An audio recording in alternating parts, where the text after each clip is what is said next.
ಇನ್ನು ರೇಣುಕಾಸ್ವಾಮಿ ಕೊಲೆ ಕೇಸ್ನಲ್ಲಿ ಭಾಗಿಯಾಗಿ ಜೈಲು ಸೇರಿರುವಂತ ರಘು ಅವರ ತಾಯಿ ತೀರ್ಕೊಂಡಿದ್ರು. ಅವರ ಅಂತ್ಯಕ್ರಿಯೆಗೆ ಈಗ ಸಿದ್ಧತೆಯನ್ನು ಮಾಡಿಕೊಳ್ಳಲಾಗ್ತಾ ಇದೆ. ರೇಣುಕಾಸ್ವಾಮಿ ಕೊಲೆ ಪ್ರಕರಣದ ಆರೋಪಿ ರಘು ಅಲಿಯಾಸ್ ರಾಘವೇಂದ್ರ ಅವರ ತಾಯಿ ಇವತ್ತು ಬೆಳಗಿನ ಜಾವ ನಿಧನರಾದರು. ಅಂತ್ಯಕ್ರಿಯೆಗೆ ರಘು ಬರ್ತಾನೆ ಅಂತ ಕುಟುಂಬಸ್ಥರು ಕಾದಿದ್ರು. ಆದರೆ ಯಾವುದೇ ಮಾಹಿತಿ ಆ ಕುಟುಂಬಕ್ಕೆ ಇನ್ನೂ ಕೂಡ ಸಿಕ್ಕಿಲ್ಲ.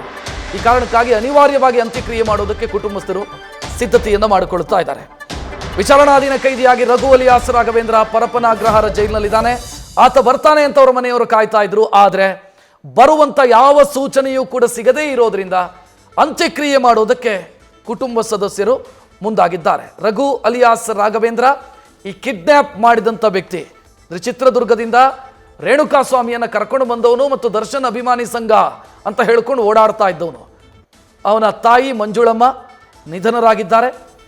ಅವರ ಅಂತ್ಯಕ್ರಿಯೆಗೆ ಈಗ ಸಿದ್ಧತೆಗಳಾಗ್ತಾ ಇದೆ. ಬರ್ತಾನೆ ರಘು ಅನ್ನೋ ನಿರೀಕ್ಷೆಯಲ್ಲಿ ಅವರ ಕುಟುಂಬ ಸದಸ್ಯರಿದ್ದರು. ಅಂದರೆ ಪೊಲೀಸರಿಂದ ಯಾವುದೇ ರೀತಿಯ ಮಾಹಿತಿ ಸಿಗದ ಹಿನ್ನೆಲೆಯಲ್ಲಿ ಅನಿವಾರ್ಯವಾಗಿ ಅಂತ್ಯಕ್ರಿಯೆ ಮಾಡೋದಕ್ಕೆ ಸಿದ್ಧತೆಯನ್ನು ಮಾಡಿಕೊಳ್ಳಲಾಗ್ತಾ ಇದೆ.